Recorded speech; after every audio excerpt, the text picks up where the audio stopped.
What's up everyone, welcome back to the channel. Today we are stripping the K24 even further. Last time you saw it, it was on the engine stand. We had just removed the accessories and everything that were tied to the engine, and today we are tearing it down to just a head, which is what you see here. A couple other bolts and everything. We have the cams over here, valve cover gasket, a couple new parts for that. Rest of the head assembly is here as well with the B-Tech and everything, and then finally our block over here. You might see a couple new parts in here. We are going to have a video on that a little bit down the road, but I just wanted to give you a bit of a progress on this just because I know it's been a minute since I posted, and the reason for that is because initially I did install a couple parts as you saw on that blog, but then I had to go ahead and remove them since I ended up changing my mind about a few things, and we decided to just kind of take the head off, do the head gasket and all that stuff. So we are going to be focusing on just the teardown today. We're going to go back in time and show you when the engine was on the stand, and then everything we did to get to this point right now. So let's get to it.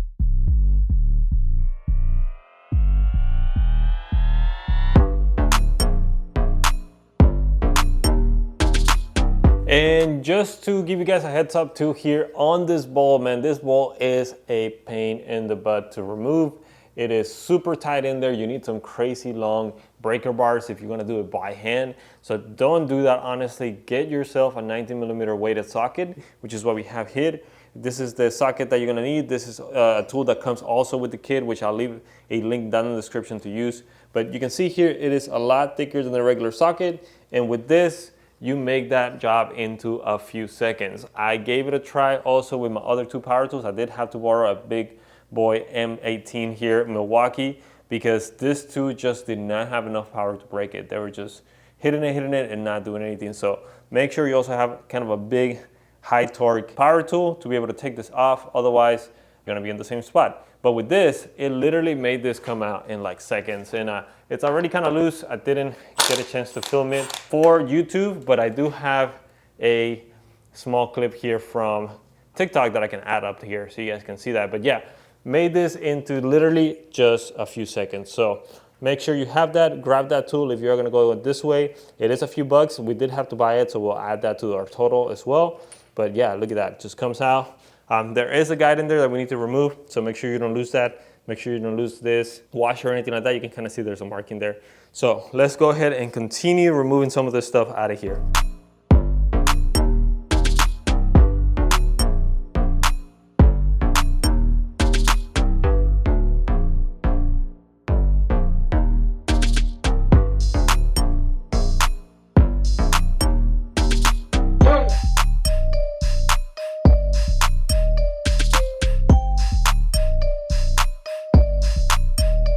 All right, everyone, so we went ahead and removed the valve cover. It is all 10mm bolts all around.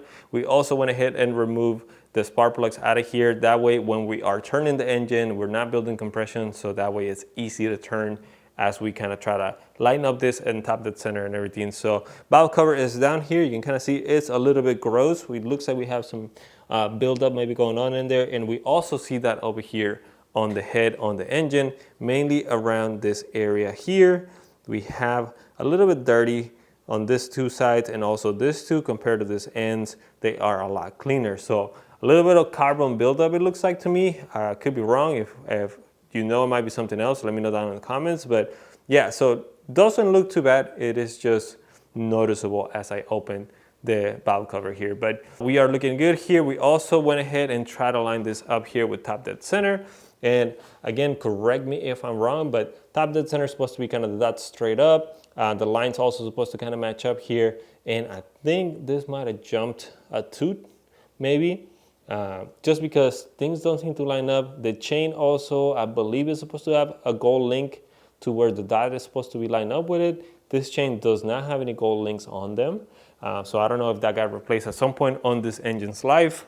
So we'll have to look and open it once we get a little bit further down. Maybe we're just missing it, right? And it's just not up here. But the only other reason why I mentioned maybe it jumped a tooth on one side or something is because on the back here, we have this other little tool. This, when it's lined up, it's supposed to be top dead center on both sides. And you're supposed to be able to put kind of this little thing into the hole here.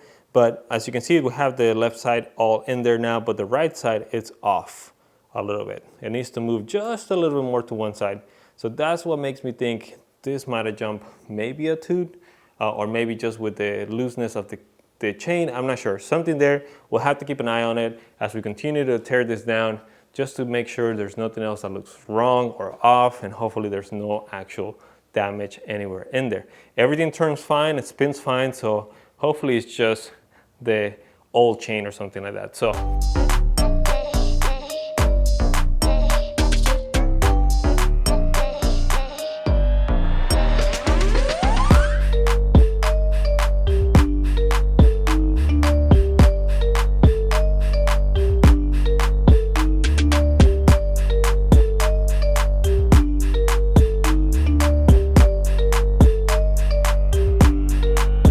all right, so we have a mess here on parts and oil now, because I thought I had taken all the oil out of here, and as soon as I flipped it over, it all spilled here, quite a bit actually. So we have removed everything. This oil pan is freaking stuck in there. The Honda bone is no joke.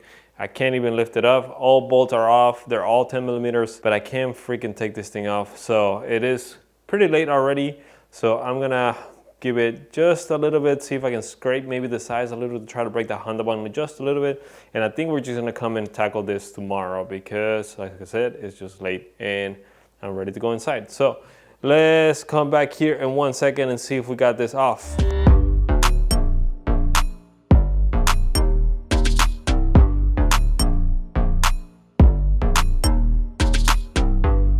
All right guys, so we finally removed the oil pan here. You can see it down there on the bottom. That thing was a bit of a pain to remove, not gonna lie guys. That thing is stuck in there.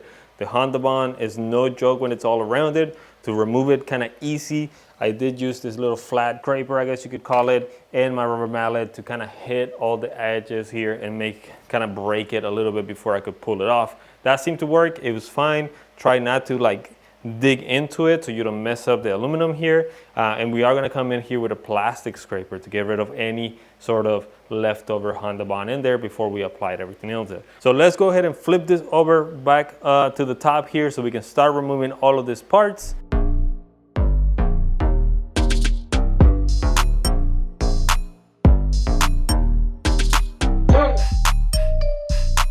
So everything was going super smooth. We removed everything up here. Most of them in the front are going to be 10 millimeter sockets. The two on the top are going to be 12 millimeter. And then there's also a 6 millimeter, I'm not sure what to call it this, Allen wrench socket. You guys let me know what the name of this is. Torx bit. But yeah, there's a 6 millimeter up here. And there's also two 5 millimeters down here. Now with the 5 millimeter, like I said, everything was going super smooth until I rounded off this top one. So learn from my mistake. Do not use the power tool on this two. They seem to be a lot more sensitive to that. So this one completely rounded. The bottom one was starting to round. I managed to break it loose here with the breaker bar and the ratchet, and it was fine. But this top one, we're gonna have to drill it out or something and get a new bolt for that. I'm actually gonna probably get a new bolt for the bottom ones here since it was starting to round off as well. And yeah, freaking sucks, man. So those two are gonna have to potentially wait a little bit here while I get this done. The chain is mostly loose, but we really need to get this out to be able to get it completely out of here.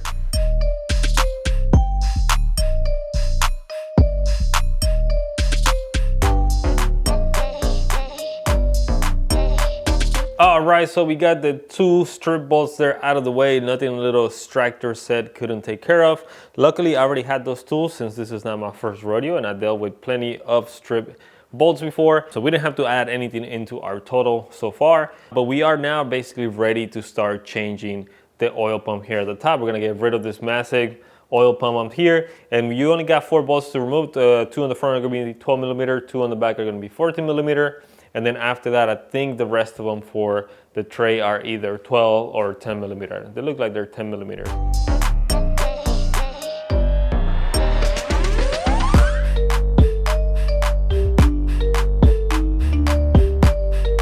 So now that you've seen the tedious process to get to this point, we are gonna go ahead and start undoing all the bolts here on the top. There are a bunch of them, about 20 something bolts here, and most of them should be 12 millimeters. There is one 10 millimeter that we had to remove here in the center. So let's just get to work.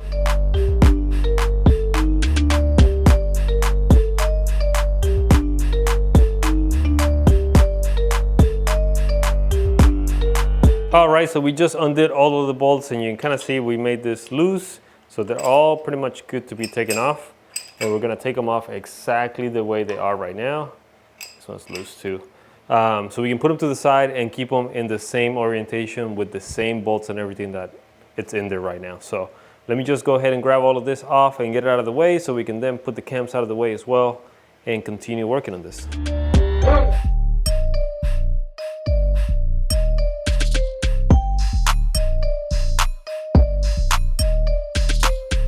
All right, with everything here on the top removed, we can now have access to this section here. We notice here, I mean, look at that. There is definitely a little bit of crusty buildup here and on this one too.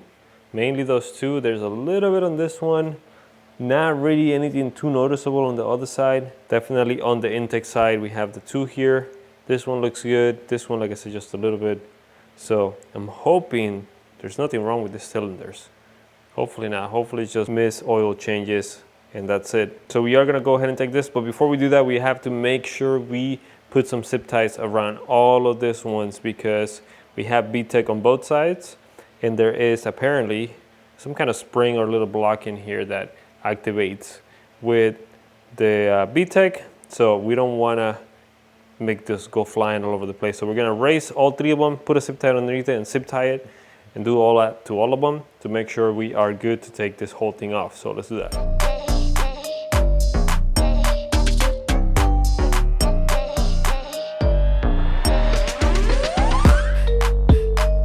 Now I'm going to show you real quick on this one just how to put it together. I already did all the other ones, but what I found to be a little bit easier is to just kind of lift one side just a little bit, slide the zip tie underneath it, and then go to the other side and slide it just a little bit until you kind of get it underneath there. You can then lock them down and then put it on. Now, another thing, let's say you did move them all up and for some reason this one or this one gets stuck and doesn't want to go back down right because that little pin inside of there is basically inside with a little spring, so it's going to try to push out. So if that happens, you can, most of the time, you'll see it kind of popping out here on the side. Just push it in, try to push it in with your nail, and you should be able to slide it back down. You can move all of this ones around until you can find a good spot to do it, push it, and then slide it, and then that way you can put them all back together. Obviously, make sure not to like completely open this, but if it happens, I know it happened to me, where one of them just went a little too far, and it just kind of locked a little bit. That's what you do. Push it in with your nail, and then lock it in, and then that's it. So that's what I found to be the easiest method, and that kind of keeps everything together. Now we should be good to start removing this whole thing.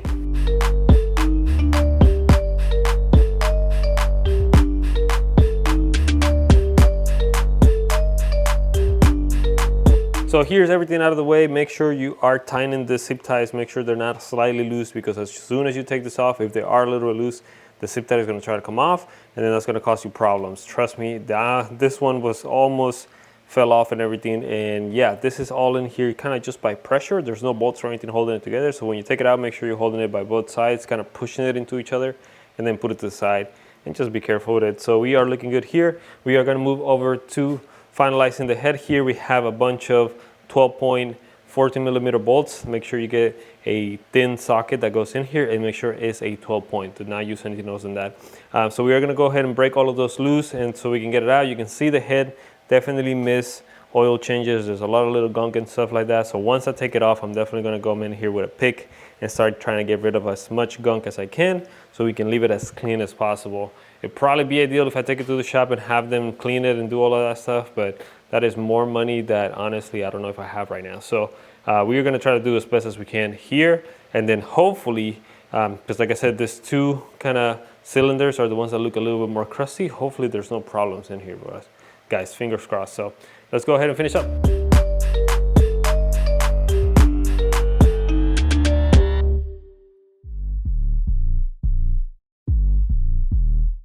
All right, my guys, so we have the head off and here I'm shining some light on there. You can kind of see we have quite a bit of buildup. Honestly, not really surprising on that. The only thing that looks a little bit bad, if anything, is this one looks a little bit more like gray and burnt. So that'll be the only thing that looks a little off, at least here in the head. A few of the bolts were very dirty. You can kind of see This one here in particular, these two are really dirty. I'm not sure if oil or something was getting in there like improperly. Again, this is the first time I ever rebuilt one of these engines, so I'm not sure what to expect. So if you know more about that, let me know that in the comments. Otherwise, it looks like what I would expect a high mileage engine to look like. Now over here on the block, we also have, you can tell, black pistons on the head. They don't look damaged. The cylinder walls look good for the most part. They are just a bit of marks maybe, and honestly I think that was kind of self-inflicted from moving this up and down, trying to move the timing belt and everything without honestly some oil in there. So that honestly I think is on me, which really sucks. But that's not really the part that's concerning. The part that's concerning, which I don't think I'm gonna be able to get in here, is down in this antifreeze spots, there is like dirt and crap in there. And I honestly don't know what it is. I think maybe water. There's like over here especially. See if I can get a good angle here. Can you guys see that? It's very hard to get in there. But there's like some buildup there. You can kind of see it right on the center. It's like, man, I don't even know what it is. Dirt, sand, something else. I think maybe some water or some antifreeze or something got in here. Well, it's definitely not antifreeze. It's definitely more like some water or something. So kind of disappointed in that. You can kind of tell here also there's like some crustiness to that water inlet there. Yeah, let me know in the comments if there's some way to kind of clean that outside of obviously taking it to a shop. I would really like to do it myself if I can. All right, my guys, it is a new day and I'm all nice and fresh and not frustrated from the situation. So we have the block here and I think I have a plan to get this out. I did flip it down. I dumped a bunch of dirt in here. You're probably not even gonna see it, but there was a bunch of like little sand and stuff like that. So a lot of it came out. What I'm gonna do now is I'm gonna go ahead and run some coolant through inside of there and then dump it out. I do need to kind of tape these ports just to make sure no coolant gets in there as I dump it out. But yeah, that's what I'm gonna do. I'm gonna just put some coolant through here, which is the coolant port, try to clean up as much as I can. Nothing else looks really bad on this. So let's hope we can get all of the dirt out that way.